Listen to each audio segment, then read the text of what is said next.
sought to bless children on the other side of the world.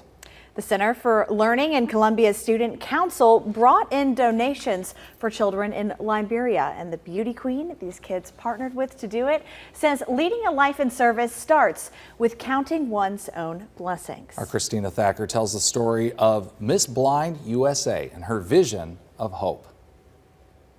We teach our students how to give back early on in life. Mr. Ron Washington is a 4th and 5th grade teacher at the Center for Learning in Columbia. And the curriculum for his students extends past the classroom, the state, and the country. I wanted our students to understand that we can't just do things to help people here in our homeland, but we need to learn how to help people afar as well. A lesson that is being taught by a woman who sees more to people than what's on the surface. My disability is not an inability for me. It's a capability to do anything I set my mind to. And that's what I feel that my purpose is. And that's what I intend to do for the rest of my life. Goddess Johnson is a motivational speaker, pageant winner, and teacher. She was crowned Miss Blind USA.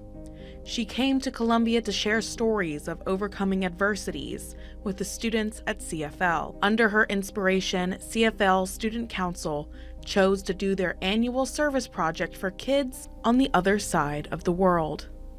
This comes after Goddess shared stories of her travels to the West African coast, where, according to her, smaller villages' school children had to share pencils, clothes, and slept on cardboard boxes. There was a need for several things, one of which it was blankets and pillows. And as growing up as an orphan myself, and I know firsthand, I have a more personal kind of relationship to this population. It broke my heart because I know what it's like growing up and not having those things. CFL Student Council worked together with Tutors R Us, Tots Tutoring, and the Center for Learning Boys Books and Bow Ties, and other organizations to teach the Midland school children about acts of service. But according to Washington, service is no stranger to these students. Last year, their service project was collecting socks for the homeless and for various shelters and nursing homes. And we set a record. Last year, the students collected 1,300 and something pairs of socks. So what prompted Miss Blind USA and Mr. Washington to come together to give back? As they explain it, it was a similar experience that changed their perspectives on life. Both of us had been in car accidents, almost killed ourselves, and we were granted a second chance. And what are we doing with our second chance? A car accident that would leave then 28-year-old Goddess Johnson in an 8-month coma, and the loss of her sight. She says she overcame a life of struggles even before losing her sight. She says she was an orphan and struggled with domestic violence.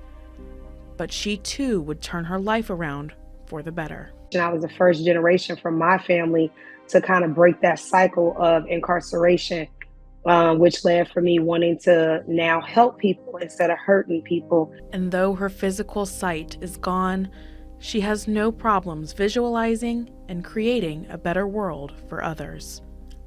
In Columbia, Christina Thacker, WIS News 10. Yeah, what an inspiration there. We wish her the best in her journey, but it's just incredible to see how she's able to inspire. Absolutely, a great role model for all of those children, and really awesome that the kids are getting involved and learning the importance of giving back at such a young age. So.